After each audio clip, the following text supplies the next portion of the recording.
been a dream of his for years. President Trump wants his own military parade, just like what he saw in France on Bastille Day in 2017, a parade he called magnificent. A huge parade was even in his plans for the inauguration. As Vanity Fair reported last week, quote, Trump was focused on the big picture theatrics. He wanted to arrive on the Mall in a military plane with a military escort, much as he had arrived for tapings of The Apprentice on Trump Organization helicopters. Johnny's now laughing. He also wanted to have a full military parade, as well as tanks and helicopters on the ground.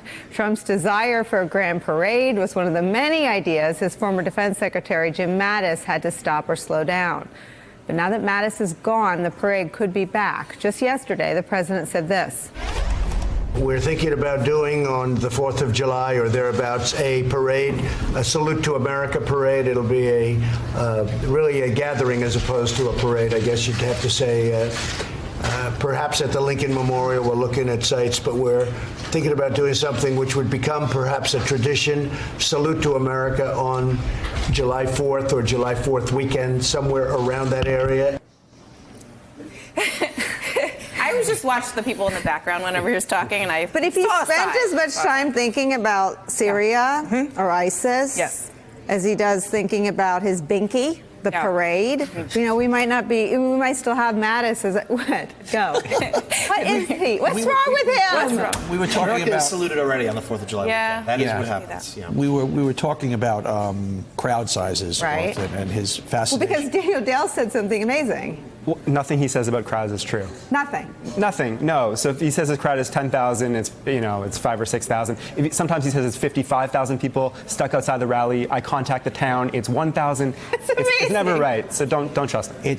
I think it's a length metaphor for him. Length. Size. It's a size metaphor, I think, for him. But it was amazing. The other night, he went on, he basically said Beto O'Rourke had 200 people at his El Paso. He had 7,000 or 8,000 people. And he said, and we had 35,000 people, and they had 7,000 or 8,000 people. Just he implicated the El Paso fire people who had to issue a correction. He's like, the capacity of this room is, 8,000, but they let in 10,000. Thank you for that. And the fire people are not supposed to let in people above fire capacity, so they had to issue a statement saying, no, we did not do that. On the campaign all the time, he would make an announcement about there'd be thousands of people waiting outside, and we would just simply leave the press pen, walk outside, and there would be no one there. Yeah. But that does not stop him. This is one of his pure fixations, is crowd size. The parade, though, I mean, I get beat up when I compare him to my 7-year-old, and I'm only sorry to my 7-year-old. But don't do that to Liam. That's just not kind. But this idea that he's sitting in the Roosevelt room, I guess he was supposed to do something, talking about like and then the tanker will be after them. I mean, Kim Jong-un has a parade, and that might be why he likes him. But what is that?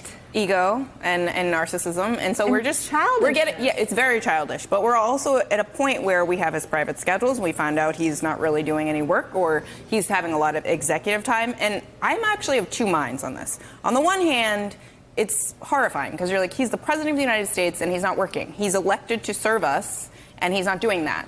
But on the other hand, do you want him doing work all the time? That's Charlie Sykes' position. Right, because he is somebody who is completely incompetent as well, and he's demonstrated that over and over. So do we want him in there working and being incompetent? Well, let me make you feel better and then stop the back and forth.